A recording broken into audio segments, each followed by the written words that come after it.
Et bonjour tout le monde, ravi de vous retrouver déjà pour ce troisième épisode de Confucius, l'accessible pouvoir des neurosciences. Et la thématique aujourd'hui, ça va être sur les peurs. Donc comprendre véritablement ce qui se passe dans le cerveau humain quand on est victime de la peur, comprendre les différents types de peur qu'il peut y avoir. Et surtout, comme on est vachement orienté solution dans tout ce qu'on fait, comment réussir à dépasser ces peurs.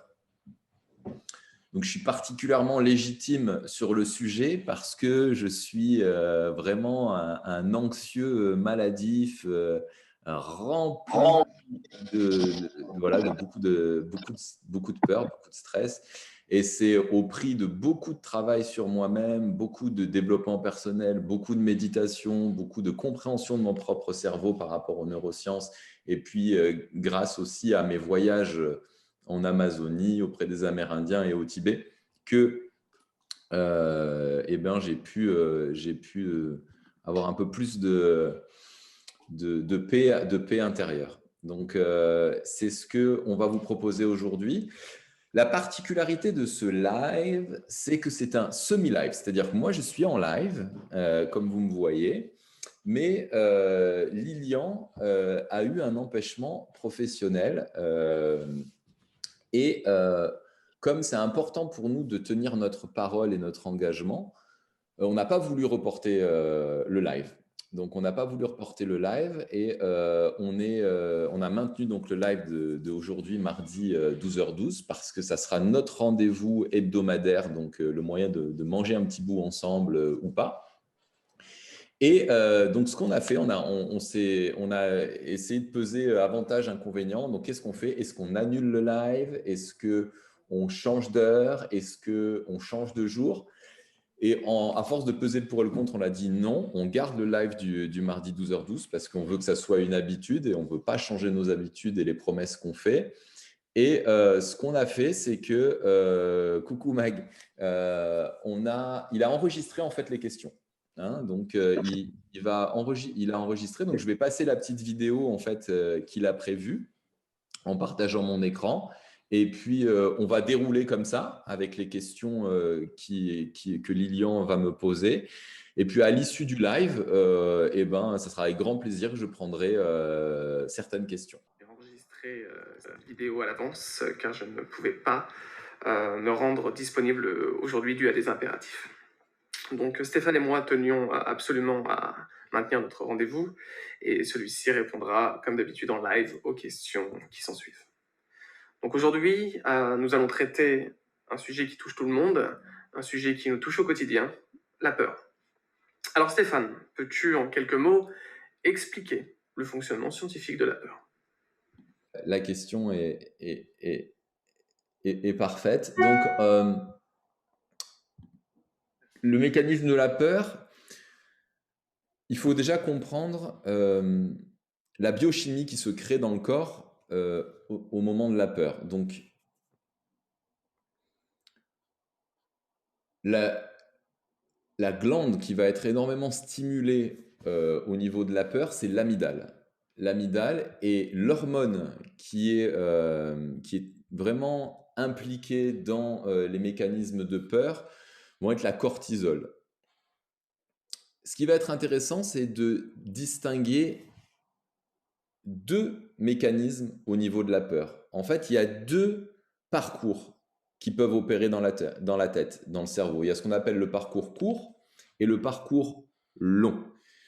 Donc, c'est ce que je vais vous partager ici. Donc, il y a ce petit schéma-là et ce petit schéma-là que je voulais vous partager. Alors, ici, c'est un zoom sur les 5 grandes émotions et qu'est-ce qui se passe dans le cerveau. Donc là, on a la colère, le dégoût, la joie, la tristesse, la peur. Donc ça sont les 5 grandes émotions sur lesquelles il va y avoir beaucoup de dérivés. Alors je vous invite déjà à regarder un film pour bien comprendre les émotions et le rôle des émotions, mais vous l'avez sans doute vu qui s'appelle Vice Versa. Donc, il y a un super Walt Disney en fait qui montre le rôle des émotions dans le cerveau. Maintenant, on va focaliser sur la peur. Donc, la peur, composante visuelle et sous-corticale, est importante avec l'activation de la partie de l'amygdale impliquée dans la mémoire associative. Les zones de planification sont peu activées. Qu'est-ce que ça veut dire? Ça veut dire qu'à la base, le mécanisme de peur, il est raccordé au cerveau reptilien et il est là pour nous sauver la vie. Donc, il y a 3 réactions possibles par rapport à la peur: l'attaque, la fuite ou l'immobilisation.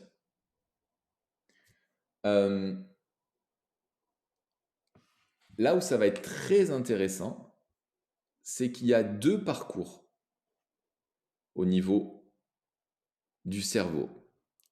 On a une voie courte qui relie directement l'amygdale et le thalamus sensoriel, et ce qui va nous donner des réflexes instantanés. C'est-à-dire que, en gros, je vais prendre un exemple très très simple, on remonte à des milliers d'années. S'il y a un lion qui vous fonce dessus, il n'y a pas le temps de philosopher. On n'a pas le temps de se poser des questions existentielles. Va-t-il m'éviter? Mais voilà, etc., etc. Donc en fait, le chemin le plus court va être le plus rapide. Donc il faut savoir qu'une information se transporte en fait au niveau du cerveau par un courant qui est mesuré en millivolts. D'accord? Donc c'est l'électricité qui transporte l'information dans nos circuits neuronaux et dans le système nerveux. D'accord? Donc nous sommes faits entre d'autres choses, nous sommes faits aussi d'électricité. Donc c'est cette impulsion électrique qui transmet l'information. Et bien sûr, plus le circuit va être court, plus notre réactivité va être efficace. Et quand vous avez un prédateur qui vous fonce dessus, il vaut mieux pouvoir prendre la meilleure décision rapidement. Alors, qu'est-ce qui va se passer?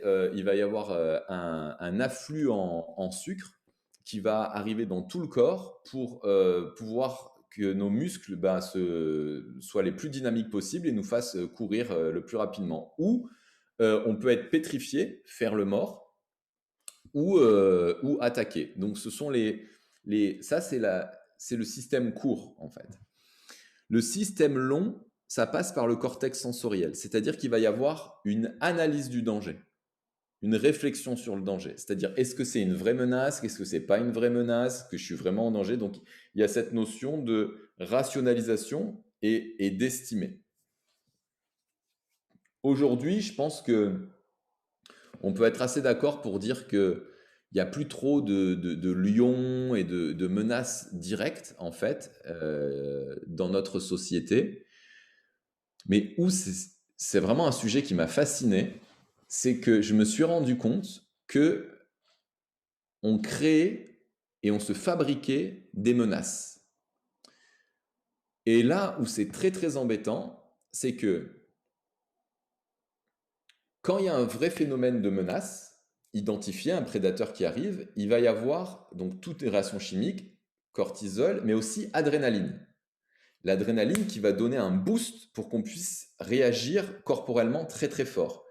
Et ensuite, après ce stress qu'il y a au niveau du corps, il y a un phénomène d'homéostasie qui va venir recréer un équilibre dans le tout corps après cet excès chimique.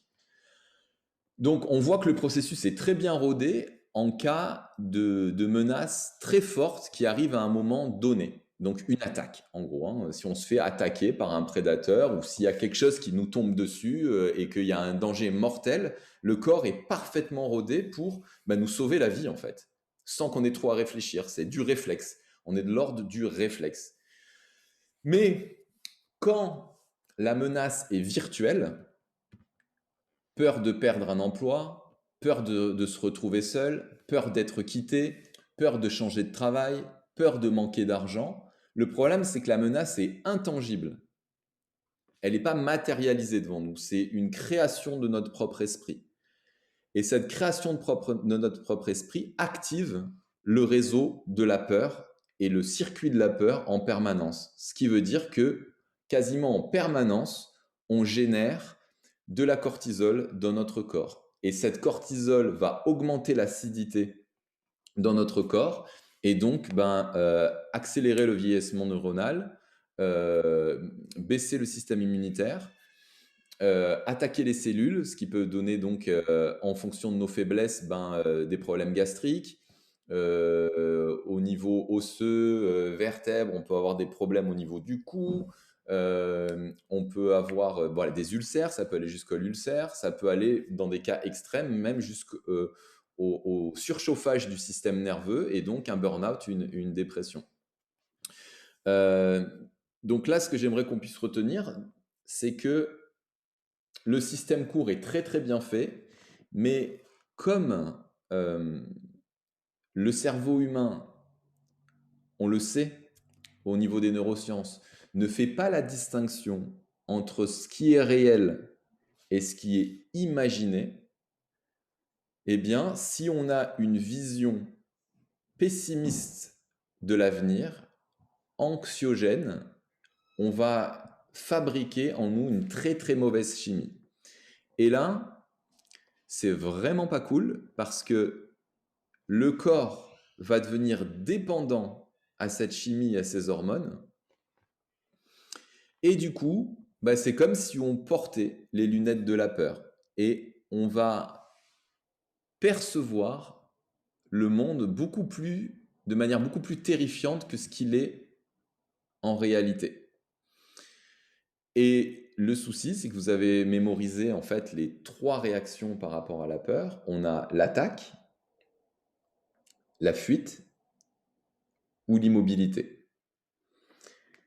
Et vous allez bien voir, je pense que ça va vous parler, que selon l'histoire qu'on se raconte dans la tête et selon le degré de nos peurs, on va rester immobilisé dans des situations qui ne nous conviennent pas pour autant. Donc on va rester dans des jobs qui ne nous conviennent pas, euh, en encaissant en fait un degré de stress énorme, en se faisant du mal à notre santé parce que on est immobilisé par la peur. Dans notre autre exemple, on peut aussi avoir tendance à attaquer les gens parce que on imagine que c'est comme une menace. Ou un autre mécanisme qu'on peut observer souvent dans les relations de couple, eh bien, dès qu'on a peur, on peut fuir. Donc on voit bien hein, ces mécanismes-là dans le couple.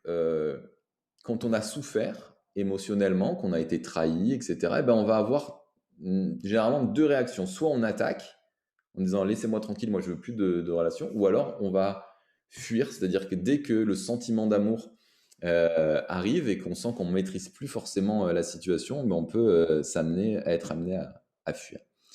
Et dans d'autres situations, ça vous est peut-être déjà arrivé, si quelqu'un vous crie dessus ou est particulièrement virulent, en fait, on va être tétanisé. C'est-à-dire on va même plus savoir quoi dire. Pourquoi? Parce qu'on l'a vu dans le schéma ici. Vous voyez, la peur, les zones de la planification sont peu activées. C'est-à-dire que le néocortex est inhibé par toute cette chimie, toutes ces émotions. Et on perd en fait nos capacités de rationalisation. Donc voilà pour donner un schéma en fait introductif de ce qui se passe et simplifier, hein, parce qu'on ne va pas rentrer dans qu'est-ce qui se passe dans un canal synaptial, quelle est l'intensité d'électricité qui passe, la vitesse, c'est des informations qui sont intéressantes, mais le but est de vulgariser les neurosciences pour qu'on comprenne ce qui se passe dans notre cerveau et surtout les pistes que je vais vous amener plus tard, comment on peut dépasser ces peurs-là, en fait. Et plus que toutes les preuves scientifiques, moi c'est sur ma propre expérience que je me repose, puisque comme je vous dis, j'étais pas quelqu'un de serein en fait. J'étais vraiment quelqu'un qui était énormément assujetti aux peurs. Et on va continuer avec la deuxième question de Lilian. Il semblerait que la peur touche tous les êtres vivants. D'ailleurs, ne s'agit-il pas d'un mécanisme de défense à l'origine? J'imagine donc que nous devrions vivre avec la peur au lieu de vouloir la supprimer forcément. Qu'en penses-tu? Là encore, superbe question de la part de Lilian. Donc, Lilian, qu'est-ce qu'il nous dit? Il nous dit, est-ce que il vaut mieux apprendre à vivre avec la peur plutôt que vouloir la supprimer? Alors, je pense qu'effectivement, il a raison. Et c'est valable pour toutes les émotions, en vérité. On ne peut pas supprimer les émotions. Les émotions, elles font partie de nous, c'est ce qui nous rend vivants. Par contre, où ça devient très limitant dans notre vie, c'est quand ce sont les émotions qui nous gouvernent. Donc les émotions, oui, mais j'aime bien l'idée de dire que ça serait bien qu'on puisse choisir les émotions qui nous gouvernent. Et là, je vais commencer à vous partager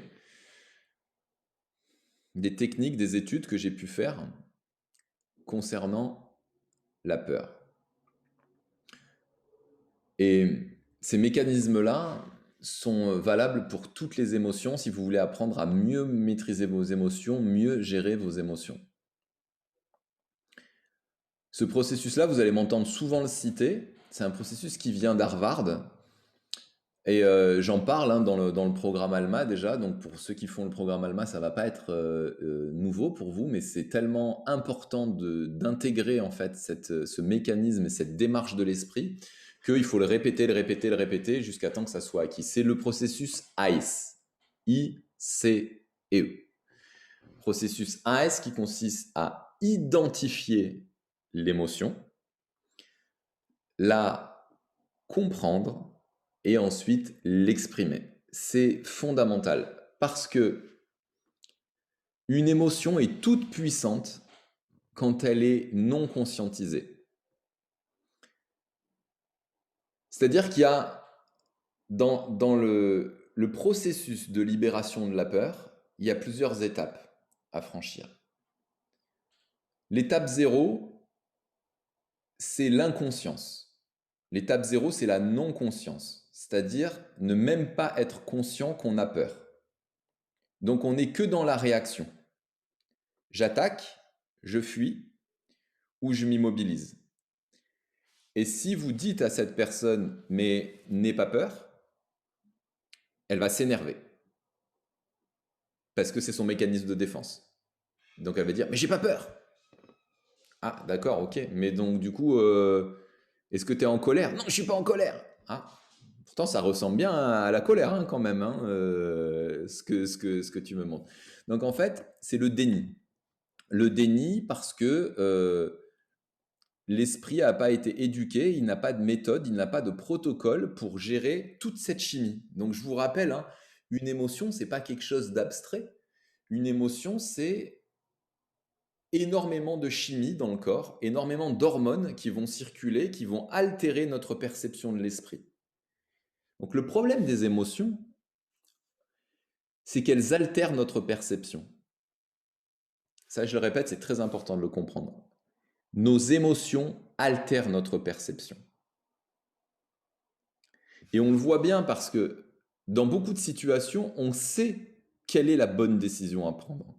Vous le savez, tout le monde sait quelle est la bonne décision à prendre. Mais ce qui nous empêche de prendre les bonnes décisions, c'est les émotions. La peur, la dépendance, la jalousie, l'envie. Dans différents domaines.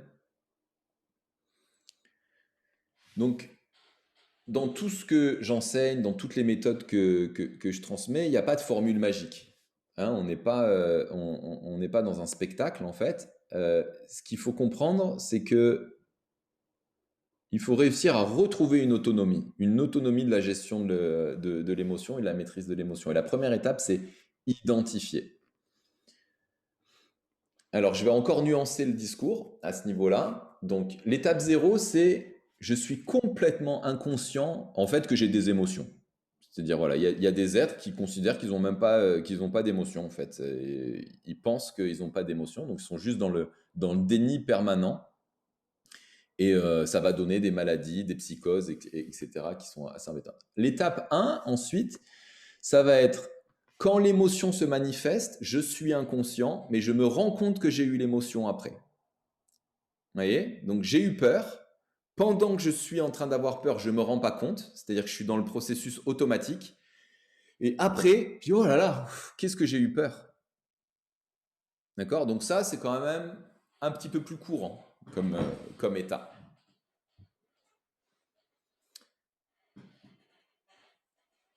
La première étape qui va vous permettre de changer réellement et de vous reprogrammer, ça va être de réussir à mettre de la conscience au moment même où l'émotion se manifeste. Donc en pleine conscience, de reconnaître, waouh, j'ai peur.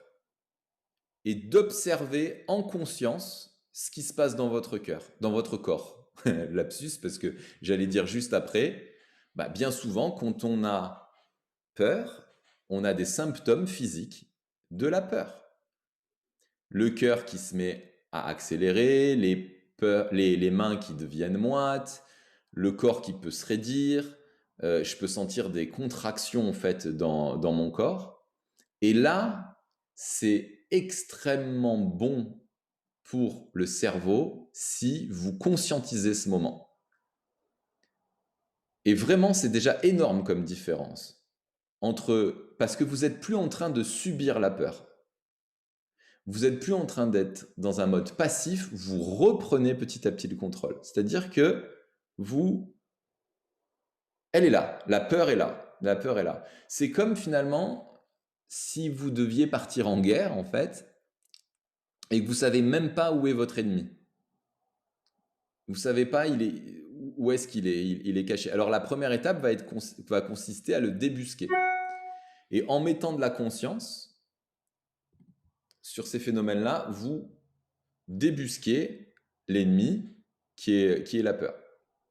Alors, maintenant je vais vous donner d'autres techniques parce que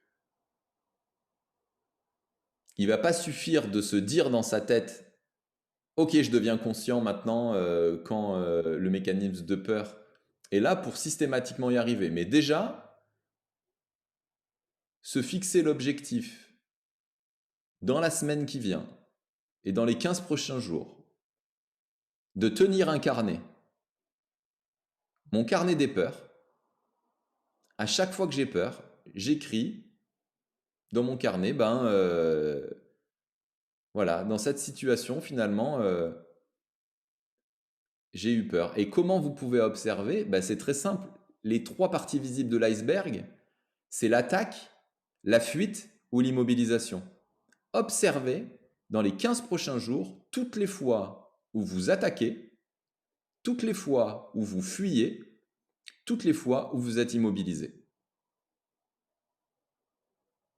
Et derrière, qui c'est qui œuvre, ou du moins qui œuvrait en discrétion, c'était la peur. Et en la conscientisant, qu'est-ce que vous faites? Vous mettez un projecteur sur elle. Imaginez tout simplement que vous avez un voleur, un cambrioleur dans votre tête qui était en pleine obscurité. Il vous volait vos opportunités de changement de travail, vos opportunités de rencontrer la personne parfaite dans le couple. Parfaite, ça n'existe pas. De rencontrer une personne qui vous convient dans le couple. Là, la peur est en train d'œuvrer et de vous voler vos opportunités de croissance. Donc, c'est un cambrioleur, d'accord? La conscience est comme un projecteur.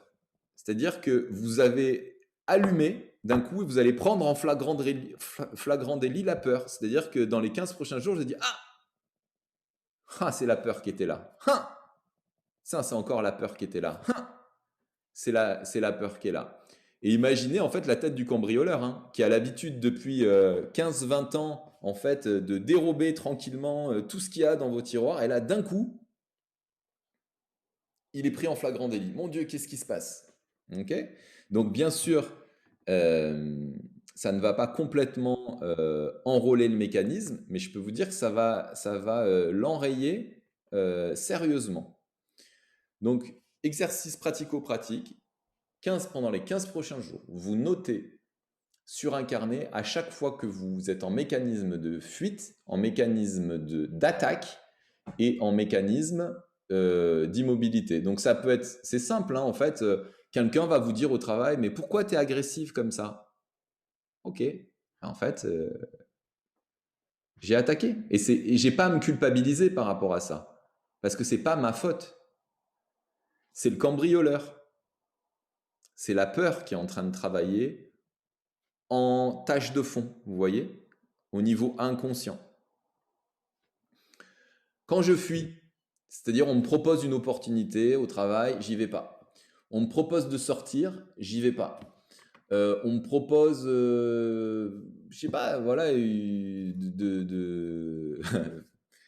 vous qui êtes rentré dans le programme Alma, vous savez très bien qu'au moment de prendre la décision, ben, y a la peur qui est là en fait. Donc on peut fuir en disant je connais pas ça, j'y vais pas, etc. Il y en a très rares qui vont attaquer en disant ouais mais qu'est-ce que c'est ça, est-ce que c'est sérieux, pas sérieux, etc. D'autres qui sont immobilisés aussi, j'ai vu dans leur prise de décision. Et voilà, donc faites ça là pendant les 15 prochains jours et vous allez voir que ça va déjà énormément changer votre perception, la maîtrise que vous allez avoir sur la peur. En plus, une fois que vous maîtrisez cet exercice, vous verrez que c'est un exercice que vous pouvez dupliquer sur d'autres gestions d'émotions. Mais là, on reste focus sur la peur. Est-ce que ça vous parle déjà, tout ça, avec des pouces en haut ou des commentaires en me disant c'est OK, c'est compris, motivé pour mettre en application? Parce qu'en fait, bien sûr, c'est voilà, c'est vous qui avez la maîtrise de votre vie, donc cool, cool, cool. Ravi de pouvoir vous apporter tout ça. Et je vais vous expliquer maintenant en faisant ça, qu'est-ce qui se passe dans votre cerveau? Ben,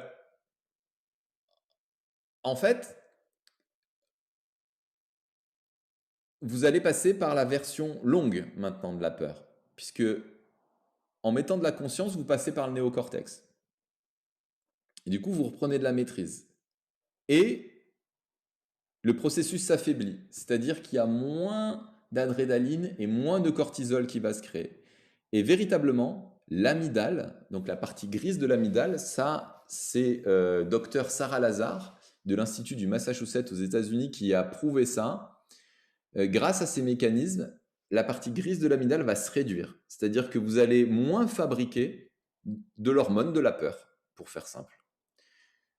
Donc vous allez vous inscrire dans un cercle vertueux et la peur va petit à petit se réduire, se réduire, se réduire. Alors, le premier objectif qu'on atteint en libération, euh, pour finir de répondre à la question de Lilian, qui est donc que je n'ai pas oublié, le but n'est pas de supprimer la peur, mais de la domestiquer. Le but n'est pas de supprimer la peur, parce que la peur est utile. Ça peut être même dangereux. Enfin, on voit bien des enfants qui ont peur de rien, ils peuvent mourir, parce qu'ils n'ont pas la notion du danger. Donc le mécanisme de la peur, il est nécessaire à la survie de notre corps. Quand on est enfant. Mais quand on est adulte et qu'on a une éducation émotionnelle, on peut très bien savoir qu'il y a un danger sans avoir besoin d'avoir peur. Ça, c'est assez subtil. Mais c'est important que je vous le dise aussi. Vous pouvez très bien savoir que traverser l'autoroute en courant, c'est dangereux. Et ce n'est pas nécessairement la peur qui va vous empêcher de le faire. Ça peut être tout simplement la raison de dire bah, j'ai pas envie de mourir. Je ne vais pas le faire. Donc la peur n'est pas l'unique réponse à la prévention du danger. Ça, c'est quelque chose qu'on nous a mis dans la tête. La peur n'est pas l'unique réponse à la prévention du danger. Et pour finir de répondre à la question de Lilian, le but n'est pas de ne plus avoir peur, quand bien même, mais de réussir à agir en dépit de la peur. Moi, quand il y a quelques années, j'ai tout lâché, mon confort matériel pour devenir thérapeute, bien sûr que j'avais peur. Les premières conférences que j'ai fait en milieu universitaire, bien sûr que j'avais peur. Quand je suis parti en Amazonie, quand je suis parti en Inde, j'étais même terrifié. Mais j'avais réussi à suffisamment dépasser mes peurs pour agir. Et c'est ce que j'aimerais réussir à vous transmettre comme exercice, c'est euh, réussir à agir en dépit des peurs, c'est-à-dire sortir de l'immobilité. Oui, la peur est là, je la conscientise, je la remercie pour m'informer, parce que c'est une partie de moi, la peur, hein, simplement. C'est une partie de moi qui veut m'informer sur des dangers potentiels hypothétiques. Merci, merci, mais j'ai aussi envie maintenant, à un stade de ma vie, d'écouter d'autres parties en moi. Les parties qui sont créatives, les parties qui apportent des solutions, les parties qui m'amènent à pouvoir changer de vie. Et on va commencer à temporiser et tempérer en fait nos émotions pour se remettre dans une dynamique. Il semble difficile de contrôler ses peurs et il semble facile d'être contrôlé par la peur. Avec, pour exemple, l'utilisation des statistiques soudaines au début de la pandémie qui ont créé de la peur au sein de la population, assurant le respect du confinement. Comment faire en sorte de changer la donne? Ok, donc je vais m'appuyer sur ce qu'a dit un anthropologue. En fait, Lian a raison. Il n'y a pas moyen plus facile de maîtriser un individu en lui faisant peur. Il y a tout un commerce d'ailleurs qui est basé sur l'économie de la peur. L'économie de la peur, c'est les assurances, c'est les alarmes, c'est beaucoup de choses. Et comme je l'ai démontré en début de live, quand on est dans la peur, on n'utilise quasiment plus sa rationalité. La peur est une émotion. Quand on est dans l'émotion, on est dans le cerveau limbique, on perd notre capacité de raisonner. On perd notre esprit critique. Vraiment, on perd notre esprit critique. Et on en devient fortement manipulable, mais très très fortement manipulable. Donc bon, ça c'est connu hein, par les institutions de pouvoir depuis très longtemps, hein, puisque c'est comme ça qu'on manipule des milliards d'individus depuis des milliers d'années. Les institutions de pouvoir étaient fortement religieuses à l'époque, et ils ont instauré en fait le régime de la peur en disant bah, en gros si tu fais ça, si tu fais ci, si tu te comportes pas bien, si tu te comportes pas comme nous on a décidé, tu auras un châtiment et tu iras en enfer. Hein, je fais simple. Hein. Et puis ben, le monde se détachant peu à peu des religions, il a fallu pour contrôler le peuple ben, trouver des substituts. Et voilà. Moi, je ne vais pas du tout rentrer voilà, dans tes théories de manipulation du peuple à grande échelle. Hein, ce n'est pas du tout mon objet ici. Par contre, d'un point de vue juste scientifique et neuroscientifique, je veux juste vous informer que la peur est une des émotions qui fait perdre le plus la raison à l'être humain. Son esprit critique, son esprit d'analyse, et donc sa liberté, et donc son propre pouvoir de changer sa vie. Voilà, donc être libre et aspirer à la liberté, c'est tout faire pour s'extirper de ses peurs. Et là où c'est compliqué, c'est que la peur, comme toutes les autres émotions, crée une fréquence. Une fréquence qui est mesurable. Et d'ailleurs, les travaux de David Hawkins lui ont fait remporter un prix Nobel là-dessus. il a réussi à mesurer la fréquence des émotions. La peur est une émotion qui vibre à très basse fréquence. Et, et imaginez que nous sommes tous des transistors et que la peur est une fréquence radio. Et bien tous ceux qui écoutent la fréquence radio de la peur se regroupent entre eux. Et donc, c'est pour ça que si on a eu une vie dominée par la peur, par exemple, on va voir des amis ou les gens avec qui on s'entend bien finalement vont être des gens qui vibrent à la même fréquence que nous. Pour s'extirper donc de cet égrégore de la peur, eh bien, il va falloir monter notre fréquence avec d'autres émotions, comme la confiance, qui sera la confiance en soi, qui sera le sujet donc de notre prochain live mardi prochain. J'aime beaucoup l'idée de l'art subtil de s'en foutre de Mark Hanson. Je ne sais pas si tu as eu la chance de lire le livre. Est-ce une solution Non. selon toi? Est-ce applicable pour une majorité ou une minorité d'entre nous, selon ton expérience? Bah alors ça, malheureusement, il suffit pas de se dire je m'en fous pour, pour se libérer de ce mécanisme-là. Parce que, à force de s'être entraîné à la peur, comme je l'avais expliqué dans le live précédent, le corps crée une dépendance aux hormones générées par la peur.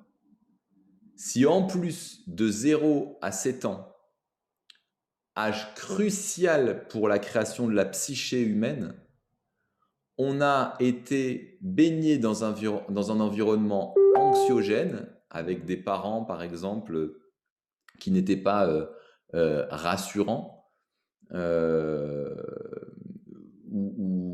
voilà, ou des éléments comme ça anxiogènes, et bien en fait, le corps sera déjà dépendant à la chimie de la peur. Si en plus on a hérité de nos parents d'une vision du monde assez pessimiste, assez anxiogène, et bien forcément, notre cerveau, hein, qui je vous rappelle est une usine, hein, voilà, le combustible c'est les pensées et le produit fini c'est les émotions. Donc en fonction de comment on pense, ce qu'on se dit, ce qu'on se raconte dans la tête, les phrases qu'on se dit, à chaque fois, comme le cerveau ne fait pas la distinction entre ce qui est réel et ce qu'on se dit, lui, il est un exécutant. Donc ce que vous lui dites dans la tête, il dit ok, le monde est dangereux, d'accord, ok, donc je fabrique de l'adrénaline et de la cortisol pour te protéger. Ah, ok.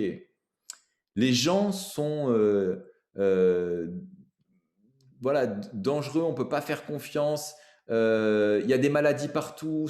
Ok, c'est ce que tu me dis, d'accord, j'exécute, donc anxiogène. Donc c'est difficile par la simple raison de se dire bah, je m'en fous, de se libérer de ce mécanisme, puisque la chimie de nos émotions nous a appris à avoir peur. Donc on va se dire dans notre tête je m'en fous, mais au final on va continuer à avoir peur. Donc c'est pour ça que les deux leviers dont je suis en train de vous parler vont être ICE, donc le mécanisme ICE pour conscientiser petit à petit et rééduquer l'esprit, ça prend du temps, et augmenter sa fréquence vibratoire. En augmentant sa fréquence vibratoire, eh bien, petit à petit, on va s'extraire de la fréquence de la peur. Comme tu le sais, au sein de Vitruvius Partners Group, nous étudions la résistance au changement et nous apportons des solutions à la résistance au changement, d'où la création de notre collaboration. Cette résistance a un impact considérable sur la santé des employés et de l'entreprise. Il faut donc s'en défaire. D'ailleurs, les premiers résultats montrent en fait que les échecs passés sont l'un des principaux responsables de cette résistance. Alors, n'y a-t-il pas justement un lien avec le cadre scolaire qui refuse l'échec et rejette ceux qui échouent? Oui, bah alors là, c'est une super question, ça, hein. C'est vrai qu'en France, on n'est pas aidé quand même par rapport, par rapport à la peur, parce que on a un rapport à l'échec qui est complètement différent que dans le milieu anglo-saxon, par exemple.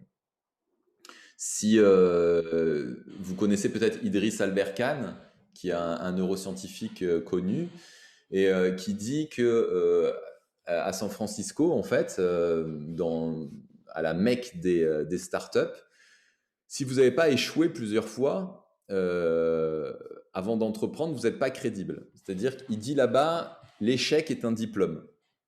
L'échec est un diplôme parce que finalement, réussir tout le temps ne vous fait explorer que peu de nouvelles parties en vous. Quand on ne réussit pas à obtenir le résultat qu'on veut avoir dans quelque chose, eh bien, on est obligé d'aller contacter de nouvelles ressources en nous et de trouver de nouvelles solutions. Et c'est un élément de croissance qui est énorme si on ne vient pas le juger, se culpabiliser, etc. Effectivement, on fera aussi un live spécial sur l'école. Le rapport à l'échec est très compliqué. Le rapport à l'échec est très compliqué et moi je vois, hein, j'ai une fille de 11 ans et un petit garçon de 15 mois. Alors mon petit gars de 15 mois, bon ça va, il n'est pas encore dans ce process, mais ma fille de 11 ans, elle réagit très très fortement émotionnellement quand elle se plante, quand elle n'arrive pas à faire quelque chose. Et ça, c'est parce que on associe, je vais vous montrer un petit schéma qui est très intéressant. On fait une mauvaise association au niveau de notre cerveau. Je vais vous montrer un schéma ici qui est issu de la programmation neurolinguistique. Donc ça, c'est ce qu'on appelle la pyramide des niveaux logiques de Robert Dilts. C'est la structuration de l'épanouissement d'un être humain. C'est très complexe comme outil, et donc il faudrait que je fasse pratiquement un séminaire de 3 jours pour vous expliquer l'utilisation, mais on va juste prendre ce qui nous intéresse dans cet outil. En gros, le problème de l'échec, c'est que on confond nos comportements ou nos capacités avec notre identité. C'est-à-dire que si je ne sais pas faire quelque chose, qui veut simplement dire que je n'ai pas encore la capacité, eh ben, si j'ai une mauvaise estime de moi, donc on n'est plus tellement dans le sujet de la peur en fait, mais là on est dans le sujet de l'estime, je vais faire une association cognitive, donc une équivalence complexe, ce qu'on appelle en PNL, de égal, je suis nul. Vous voyez, au niveau de l'identité, où je ne vaux pas ça, où je ne suis pas assez bien, où je ne suis pas aimable. Enfin, en tout cas, les phrases qu'on va se dire sont erronées parce qu'on va y mettre l'identité. Donc, dès qu'on dit je suis pas assez bien, ou je suis nul, ou je suis pas assez ça, je suis trop ça, etc., on prend les choses au niveau de l'identité. Et c'est horrible parce qu'en fait, on s'identifie complètement à un comportement ou une capacité. Mais en fait, un comportement et une capacité, c'est pas vous, hein. C'est juste des programmes que vous n'avez pas encore téléchargés ou pas appris. Alors malheureusement, quand on a une mauvaise estime de soi, c'est très difficile d'apprendre de nouvelles capacités parce que dès qu'on n'arrive pas, dès qu'on est confronté à la difficulté, eh bien en fait, on vient faire une association complexe, enfin une équivalence complexe au niveau de l'identité et on va en déduire, bah, je suis nul, je suis pas assez bien, etc. Et donc on se démotive et on arrête parce que les émotions de souffrance sont tellement fortes que on ne peut pas aller plus loin et donc bah, on n'apprend pas les nouvelles capacités. Donc là, on est dans un sujet qui est différent que celui de la peur, qui est plus les processus de l'échec et de la confiance en soi. Donc on le verra en fait dans le prochain live, c'est comment on peut en dépit de se planter, en dépit de ne pas savoir comment on peut s'autoriser d'avancer tout en commettant des erreurs, et notamment avec une méthode que j'ai apprise d'un de mes mentors qui s'appelle Martin Latulipe, qui s'appelle le AII, comment faire des actions imparfaites, inspirantes. Actions imparfaites, inspirantes. Petit à petit, eh bien, cela va nourrir la confiance en soi. Et c'est aussi parallèlement qu'on réduit la peur. À mesure qu'on va nourrir une bonne estime de soi, à mesure qu'on va nourrir la confiance en soi, à mesure qu'on va nourrir la capacité, juste c'est une capacité et donc pas une identité, une capacité d'agir en dépit de la peur, plus vous allez fortifier votre esprit. Et finalement, dans tout ce que je propose, dans les programmes, les séminaires, c'est avant tout un entraînement de l'esprit. Un entraînement de l'esprit pour le fortifier, à voilà, pouvoir prendre les bonnes décisions, à bien gérer nos émotions, à le muscler, parce que finalement, il n'y a que sur ça que vous avez de la maîtrise. Parce que le monde externe, on ne peut pas le contrôler, on ne peut pas le maîtriser. Donc on aura tout le temps des challenges de vie. Il y aura toujours des moments de notre vie où ça sera plus difficile que d'autres. Mais si là-dedans, en fait, vous avez vachement travaillé votre esprit, qu'il est stabilisé, que vos émotions sont stabilisées, ben vous allez avoir un outillage parfait pour dépasser ces épreuves. Et à terme, ce qui fait que quelqu'un réussit à haut niveau, je peux vraiment vous le démontrer parce que j'ai accompagné énormément de personnes, c'est pas les capacités de départ. C'est vraiment pas les capacités de départ. Mais une de ces capacités, ça sera en dépit des difficultés, de continuer à avancer, de continuer à avancer, de continuer à apprendre, de continuer à chercher des solutions, etc. Ben, c'est ce qui fait qu'au bout d'un moment, quelqu'un réussit. Et je peux vous dire que si vous lisez les autobiographies de personnes, des sportifs de haut niveau, de grands entrepreneurs, ça n'a pas été un long fleuve tranquille, hein. Ils ont connu des grands succès, puis ils ont tout perdu, puis encore des grands succès, puis tout perdu. Mais en fait, leur force mentale, leur pouvoir mental a réussi à dépasser tout ça.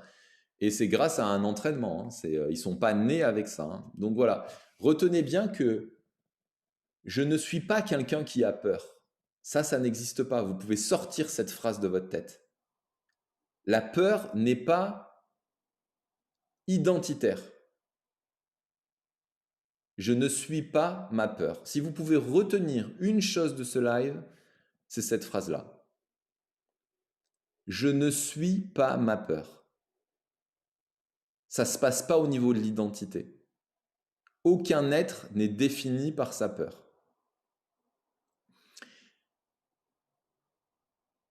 C'est un mécanisme, un comportement, une émotion qui me traverse ponctuellement. Mais à force de la pratiquer, à force de l'utiliser, je crois qu'elle fait partie de mon identité. Je crois qu'elle me définit. Mais c'est pas vous ça. Vous, votre identité et l'identité humaine de tous les humains, la nature d'un cerveau qui fonctionne bien, c'est une bonne estime de soi, une fierté, de la joie spontanée comme ça, du bonheur spontané. Et c'est ce que disent aussi les maîtres tibétains que j'ai rencontrés, c'est les signes d'un esprit en bonne santé. Un esprit en bonne santé. Donc c'est juste des programmes malveillants qui vous ont été transférés par votre héritage familial, tout comme moi, et par l'environnement.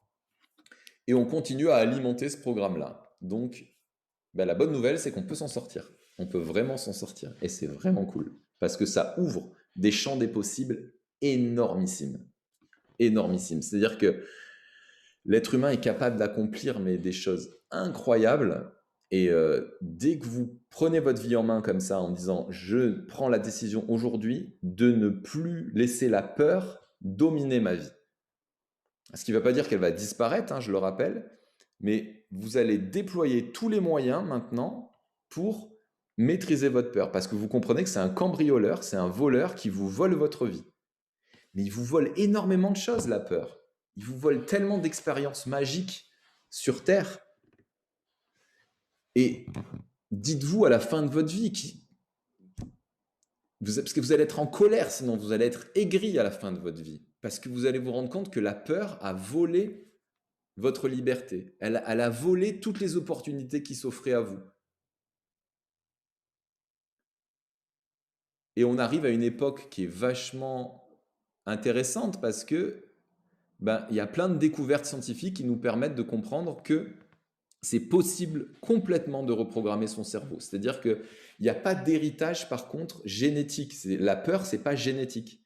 Il n'y a pas un gène de la peur, en fait, qui fait que une personne est prédestinée à avoir peur toute sa vie. Ce sont juste des habitudes et des manières de penser qu'on nous a inculquées et qui nous font expérimenter la peur. Et ben, on peut en sortir. Une chose qui va être importante aussi, c'est de s'entourer de personnes qui ne sont pas dans cette vibration de la peur pour s'en sortir. Parce que forcément, comme on a vu dans la pyramide, vous voyez, il y a l'environnement tout en bas. Effectivement, si je fréquente, donc ça c'est où et quand et avec qui. Ils ont oublié de mettre avec qui dans ce schéma. Donc forcément, si je fréquente des personnes qui sont dominées par la peur, dans des environnements, par exemple une entreprise dans lesquelles il y a beaucoup de personnes qui ont peur,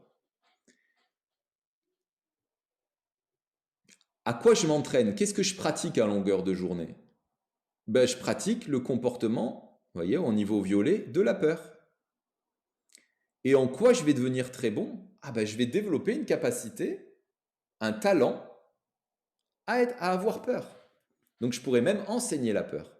Je serais devenu un expert, ceinture noire, 4e dan de peur, ou vraiment un expert dans la peur. Donc je serais capable de l'enseigner à mes enfants. Donc tiens, regarde, je vais t'apprendre aujourd'hui comment avoir peur de tout. Ça te dit? Allez, ok, c'est parti. Ou à ses amis, à ses quoi? Mais comment? Mais tu es inconscient, mais tu n'as pas peur, mais regarde, le monde est dangereux. Regarde, partage cette vision du monde avec moi. Et de là, ça fabrique des croyances très très fortes et qui nous font aller tout droit dans le mur en fait et nous volent toutes nos opportunités de bonheur. Ça vraiment, ça nous vole notre bonheur. Donc, ce qui va être important aussi, c'est de changer progressivement l'environnement. C'est ce qui va nous amener à changer nos comportements, nos capacités et nos croyances-valeurs. Donc, tout ça, on peut activer à différents niveaux. Donc voilà, il y a des protocoles de changement au niveau des croyances-valeurs, de capacités, comportements, techniques neuroscientifiques qui peuvent y arriver. Pour les chefs d'entreprise qui nous regardent, que conseilles-tu pour réduire cette résistance au changement et supprimer la peur d'échouer au sein d'une entreprise? Déjà, décorréler en fait la capacité, nos actions en fait de notre identité. Donc ce que je fais ne définit pas ce que je suis. Et ce que j'ai aussi ne définit pas ce que je suis. Le nombre de zéros qu'il y a sur votre compte en banque ne définit pas qui vous êtes. Le métier que vous faites ne définit pas qui vous êtes. Le fait d'être en couple ou pas être en couple ne définit pas qui vous êtes. Ce que j'ai un partenaire ou pas ne définit pas qui vous êtes. Est-ce que j'ai un emploi ou pas ne définit pas qui vous êtes. Si j'ai beaucoup d'argent ou pas beaucoup d'argent ne définit pas qui vous êtes. Et énormément de souffrance est générée par cette mauvaise association neuronale. On confond qui on est avec ce qu'on a et ce qu'on fait. C'est complètement différent. Complètement différent. Et ça, c'est le plus beau cadeau que je puisse vous faire. C'est-à-dire que si je devais mourir, enfin je vais mourir un jour, mais là, si on me disait tu devais mourir là, dans 5 minutes, tout oublier, tout ce que tu as appris, et ou payer 1 million d'euros en fait pour te souvenir d'une chose, qu'est-ce que ça serait? En fait, ça serait ça. Ça serait vraiment me souvenir dès que j'arrive que ce que j'ai et ce que je fais ne définit pas qui je suis. Et que le meilleur moyen d'être heureux, c'est de suite investir le champ de l'être en fait. Et et nourrir sa propre richesse intérieure, sa propre valeur, indépendamment de l'avoir et du faire. Et ça, si c'est consciencieusement fait, sérieusement fait, avec toute la stabilité qui va avec et la bonne estime, on devient inarrêtable, vraiment inarrêtable. On peut avoir tout ce qu'on veut et faire tout ce qu'on veut puisque ça n'a plus d'importance. On vient plus remplir un vide, on est déjà plein et on s'amuse ensuite. On s'amuse puisqu'il y a quasiment plus de failles en fait à l'intérieur de nous. Je continue avec une autre question. Et du coup, toi, avec ton approche neuroscientifique et tes connaissances sur la peur, de quoi as-tu peur désormais? Ah, j'ai peur de plein de choses, moi, hein, encore. J'ai peur de manquer. Jusqu'à pas très longtemps, bah, j'étais encore. Il y avait ce vieux mécanisme qui revenait de peur de manquer d'argent, de peur de ne pas avoir assez d'argent.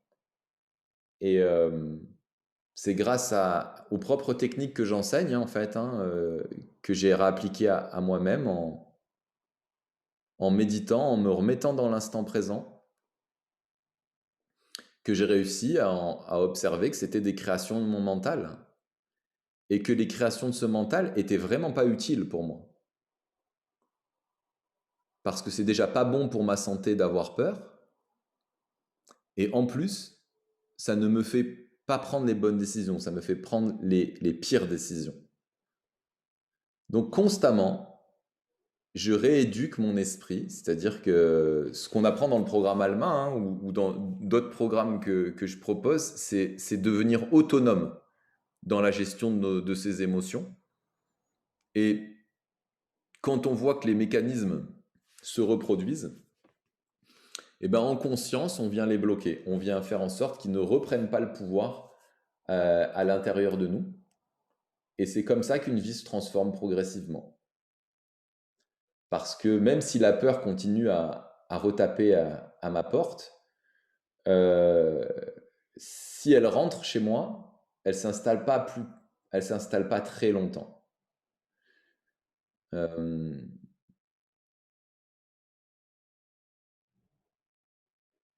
Voilà. Donc la peur, elle est toujours présente en moi, mais je me suis vachement entraîné à l'éclairer, ce cambrioleur, et la démasquer. Et je peux pas dire donc qu'elle a disparu, mais elle est vraiment beaucoup moins présente en moi. Quand elle se remanifeste de manière plus forte, j'arrive à la déceler et à trouver des astuces pour plus être dans cette vibration et dans cette émotion-là. C'est tout pour aujourd'hui, Stéphane. Je suis certain que tu as beaucoup de questions de la part de nos auditeurs auxquelles tu vas pouvoir désormais répondre. En ce qui me concerne, merci d'avoir fait en sorte que nous ayons pu faire ce live aujourd'hui. La semaine prochaine, nous nous pencherons sur la confiance en soi qui vient parfaitement après le sujet de la peur, puisque les deux sujets sont étroitement liés. Je vous remercie de nous avoir suivis aujourd'hui. Je vous retrouve donc cette fois en live la semaine prochaine. Je vous souhaite une excellente semaine. À bientôt.